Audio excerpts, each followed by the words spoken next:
It is Friday, June 24th, 2022. And again, Chris Rose still in Vegas, still partying. I saw a bunch of pool photos yesterday, so that's nice for him. And Michelle sitting across from me instead of C Rose, my guy, a man of many names, Joez McWine, Joez McRaffle winner, and last night, Joez McWalk off. Joez, what's Let's up, go. dude? How you doing? I'm doing great. I'm doing phenomenal, man. I want to thank the good Lord. Hold on a second. I'm sorry. Oh, we're doing props now. Just want to thank the good Lord. My friends on Am can't see it yet, but maybe you guys can see the video. Want to thank the good Lord for making me a Yankee. People don't understand sometimes. Oh, there it is. People don't understand sometimes how hard my job is. I got to come into work and deal with a bunch of Yankees fans day in and day out. And that's hard enough. But then you start winning games like last night and having seasons like they're having. And man, what am I supposed to say? And in saying that, I guess we better start the show. Let's talk about the game. You were there. We're watching the reaction right now. Yankees stroll into the ninth, down 3 runs. You got Ryan Pressly out on the mound, who is just an absolute stud. What were the vibes like going into that inning, Joez? Tell me about what the stadium was feeling, and then kind of take me through that Hicks at bat. Well, it just felt like and I guess this is the difference. And I got the 27 out shirt today because you got to play all 27 outs. That's just the motto, never in doubt, 27 outs. But the game started with hitting like Altuve, and then I'm like, I don't like this. Ooh. And then I don't like that. I don't like that at all. Hit Altuve, then Bregman with the 3-run bomb, then Giancarlo ties it up. It's like, okay, it's going to be a back and forth. And then Alvarez, and I think we talked about him yesterday. Alvarez just drops one. We said that, there's people that kind of affect the game differently with their bat. Alvarez just hits one on a line, like 365. Like, who does that? And just pulls that. That's not a short porch job. That's just gone. And they're up 6-0. Yankees were like only 2 hits. Yeah, 2 hits going into the ninth facing Pressly. Crazy. Hicks has the at bat. Yes. I told you, it looked like he was looking for something off speed early in the count. Gets the heater right down the middle there, hits it, and like, one of those feelings as a hitter, you get it, it's gone immediately. And it looked like just relief for Hicksy, right? Like, he had a big double in Tampa. Now this big home run here to tie the game. Got to feel good for him. And I think for Yankees fans, like, that's a welcome sight. Hicksy coming around like that, right? Yeah, no, for sure. I mean, he's been struggling. He's been actually turning up a little bit more as of late. Mm-hmm. But that's always good to see from Hicks, the swag, bro. Like, he plays the game with a lot of swag, so he needs that in his game. And when he hits the homers from the left side, he always drops his head, and it almost feels like he says, damn, I had to do it to him. And he does it. So that's great. I love to see that. Need that power from Hicks. I mentored both those guys, Pressly and Hicks, on the Twins. So, one fan base doesn't like me. The other fan base is very happy with me. But then we get to, it's kind of the story of the day today. We got Aaron Judge going up against the Yankees arbiters. We have the arbitration case. We know they're $4 million apart. We're talking about a guy who's definitely a top 5 player in baseball. Some could argue he's a top 3 player in baseball. Hits the walk-off last night.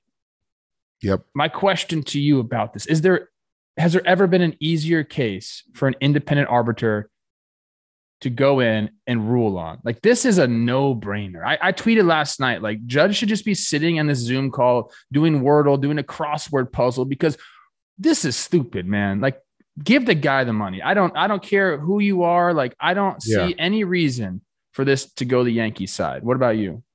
I mean, this needs to be like a 5 to 10 minute meeting. Like the arbiter gets in, makes like a judge joke, like all rise. All right, no, seriously. Yeah. All right, cool. All right, you know what? He wins. That's just basically what it should be. He deserves every penny, and he's still underpaid. So for what he does, which is crazy to say. So Yeah, he's incredible to watch. The 3-0 pitch, I think it was like a slider too, and just goes down and gets it. He knows Stanek is not really trying to go after him, but 3-0, maybe he tries to sneak one over there. Well, he tried to sneak one past him, couldn't sneak it past him. Judge walks it off, and guess what, Joez? That's all the Yankees talk you get today, bro. This is baseball today. That's fine. Today, I got it off. It's fine. I got it off. I got a whole podcast to talk about that. I got a whole thing. I got videos all over the internet. It's fine. Oh, man. Yeah, you are all over the place right now. Someone tweeted out that going to a Yankee game with you, Jake, and Keith is like going somewhere with the Beatles. I don't know about all that. So you guys are having fun out there in the Bronx. That is great. Another great matchup coming to you this weekend is the rematch of the 2021 NLCS. Kicks off tonight's Dodgers-Braves. 3-game set in Atlanta. Dodgers come in. They just swept the Reds. The Braves are making their push on the Mets in the NL East. My question to you, Joez, is who would a series win be bigger for, the Dodgers or the Braves? I think the Braves. The Braves are going well. I mean, they're going good right now. The Dodgers are a reputable team, of course. You know, they're like they've been kind of like labeled the cream of the crop of the NL. And the Braves, if they're serious about this push against the Mets, and the Mets are going up against the Marlins this weekend, so if they really want to make a push, they're going to have to stay there with the Mets or try to play way better than them. So until you face them again. So I'm going to go with the Braves. That's going to be like a bigger thing for them. The Padres are right on the Dodgers too, man. Like, yeah, I'm going to go the other way. I think this is a big series for the Dodgers. Obviously, they've been on a long road trip here. Yeah. But this is the team that knocked you out of the playoffs last year, right? Like they're the ones holding the trophy right now. The Braves have all the what's the word I'm looking for? Why am I drawing a blank right now? You want to say house? They're playing with house money a little bit? I don't know. Whatever. No. The Braves are holding all the chips right now. Dodgers got to come in and take some of that mojo from them. You know, obviously it can happen. There's a lot of crazy storylines here. You know, we got Freeman going back to Atlanta for the first time. These two teams have met, but it was in Dodger Stadium. Some really good pitching matchups. Yep. Like, does Matt Olson feel pressure to outplay Freddie in front of the hometown crowd? Like, all these things are going on. But I do believe, in my opinion, you know, the Dodgers got to keep going to keep pace with the Padres. I know the Braves got to catch up to the Mets. But like I said, bragging rights was the term I was looking for. Bragging rights right now, man. You know what? And they're looking good. I think they've won like 17 or the last 20 or some ridiculous thing like that. So Dodgers, man, they got to show up. And, you know, without Betts, without Buehler, what can they do? The one thing I'm really excited about, though, Joez, my guy Catterday, Tony Gonsolin, going up against Spencer Strider, Sunday Night Baseball on ESPN. That's why it's Sunday Night Baseball for them and not the Astros-Yankees. Okay, that makes sense. It's a good matchup right here. And I was looking, somebody was tweeting out today about Gonsolin, and he's got a really, really low batting average against balls in play. And they were saying there's going to be some regression to the mean there. This guy's not as good as he seems. BS, bro. Go watch that guy pitch and see what he does to hitters. The only reason the batting average balls in play is low is because it's soft contact. Like, nobody hits the ball hard against this dude. Yeah. So I don't want to hear anything. Catterday versus freaking what's the guy? Doc Holliday. Spencer Strider is going to be a hell of a matchup, man. I'm excited to watch this one. Yeah, I mean that's going to be one that I'm going to be watching. Obviously, I'm going to be tagged to other series as well around the American League per se. But I'm going to be taking there's going to be the NL matchup I'm going to be looking at this weekend. All right, you kind of answered this question yesterday. We're going to move on here. There's a lot of good pitching matchups going on today. Yes. Yesterday, you said you were very excited about Verlander and Sevy. Yes. So this might be your answer here. I'm going to give you some other matchups. I want to tell me if that one is still the top or you find some other ones interesting. We got Taijuan Walker, who's 5-2 with a 2.88 ERA, going up against our guy Sandy Alcantara, 7-2 with the 1.72. We know what he can do. That's a big game for the Mets and the Marlins. Yes. Talked about Verlander and Sevy. What about Aaron Nola against Mackenzie Gore or Urias versus Ion Anderson? Any of those other ones do anything for you? I mean, it's still Verlander, Severino, but I definitely want to see the Mets Marlins matchup. I want to see Sandy. Is it Alcantara or I was hoping Alcantara? you could help me out. Didn't we just do a podcast? Our boy David We Cohn did did, one, right? but man, you see, they show you how to pronounce it somewhere, so I'll figure it out. It's just Spanish names be different sometimes, man. Like you just Spanish don't names be know. different. Joe's It depends McFly what said country it it. comes from. It could get pronounced differently. Um, not I sure. really like this Marlins Mets matchup because of the Marlins pitching. This is Yes. a big series. You talk about a big series for the Braves going against the Dodgers. Like it's a big series for the Mets, trying to hold back the Braves. And, going up against a pitching staff.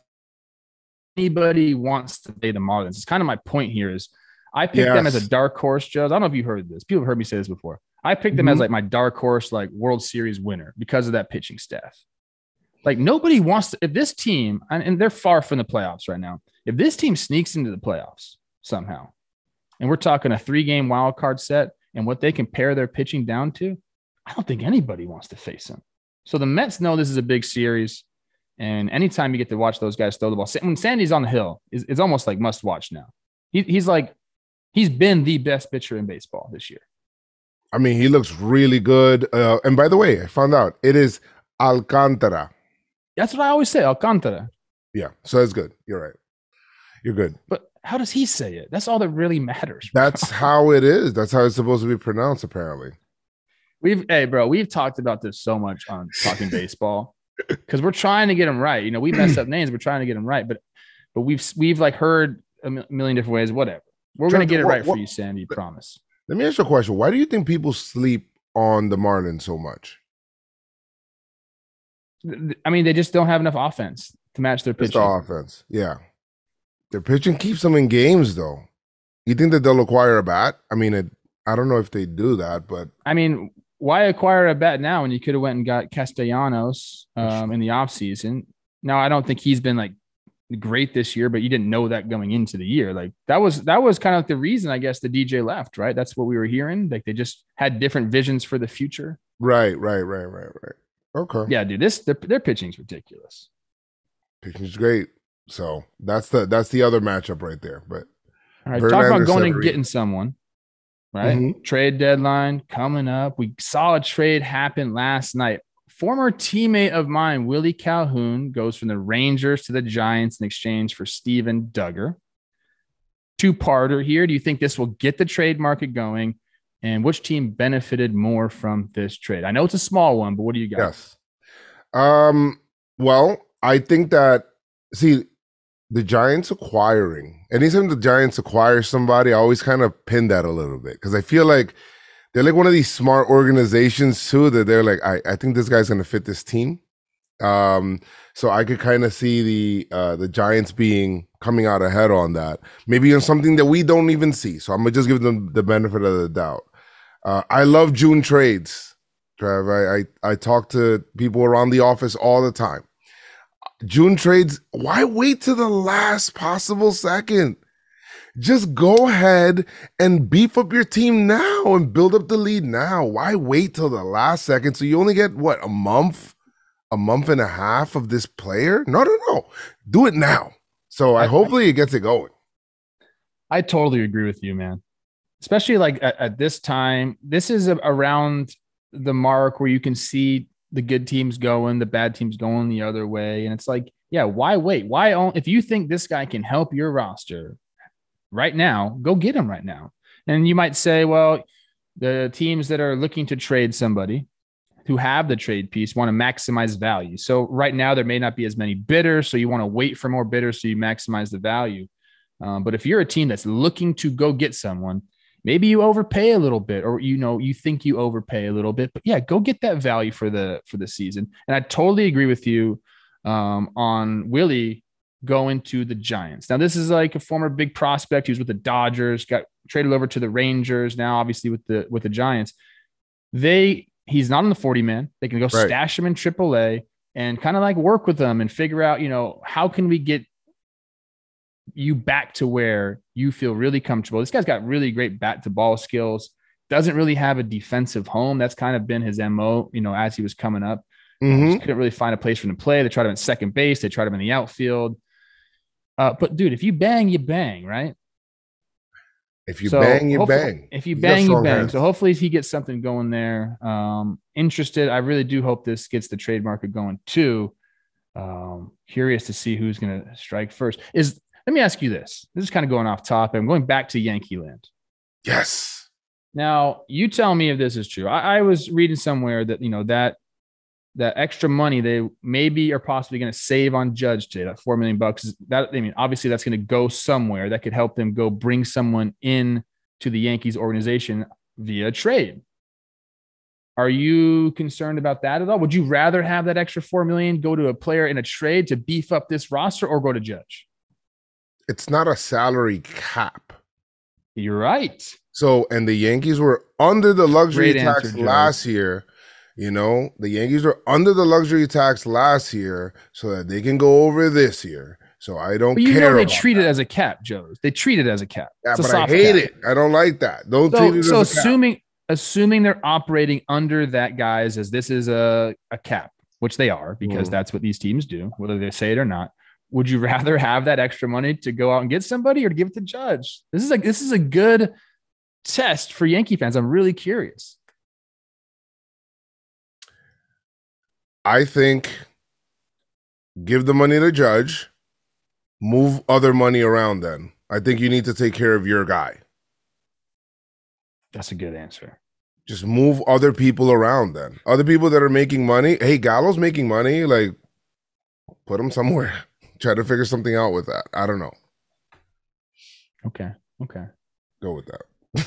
I agree. I mean, Judge should just get all the money. Just pay this dude. Hopefully they just get an extension done. We don't have to deal about it. Yeah. I think that's the plan. Kind of like show up. He's expecting like a whole meeting trying to tear him down as to why he doesn't deserve it. And they're like, hey, actually, here's all your money. He's like, oh, okay. That would be cool. Here's all your money. Oh, the king in New York, Joez and Aaron Judge. All right, let's move on to something kind of fun. We love home runs here, Joez. We love home. Me, 106 homers in the show. You love to react to homers at the stadium. You're the best in the business at that, bro. Bottom line. Love homers. The Brewers added to their home run celebration. They had the little bell, and now they've added the Infinity Gauntlet. I know you're like a Marvel type of guy, so this might do something for you. My question to you is, which is your home run celebration? Which home run celebration is your favorite this year? We have the Brewers, which just talked about, the Padres taking the Polaroid, the Blue Jays home run jacket, or the Red Sox doing the laundry cart. Like, what are you feeling, bro? I like this Infinity. I'm gonna say the Padres Polaroid is pretty cool. I like that.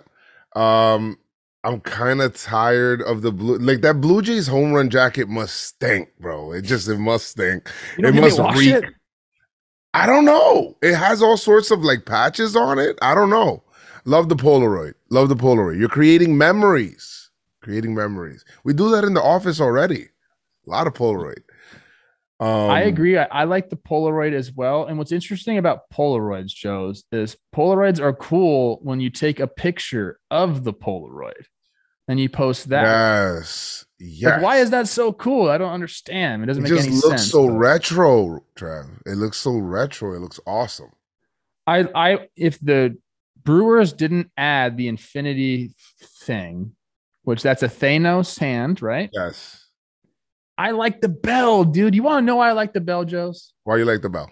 Because that motherfucking pitcher can hear that bell. Oh, yes, bro. Yes. And it's subtle enough. It's in your dugout. So it's like you can't complain about it, but you just give up a bomb and say it's like, for the lead. And you got to hear that bell. Ding, ding, ding, ding, ding. It's like, you don't like that, man. Yeah. It's almost like that stinking strikeout whistle at Yankee Stadium, dude. That's a great one too. I love that. That one pisses me off so much.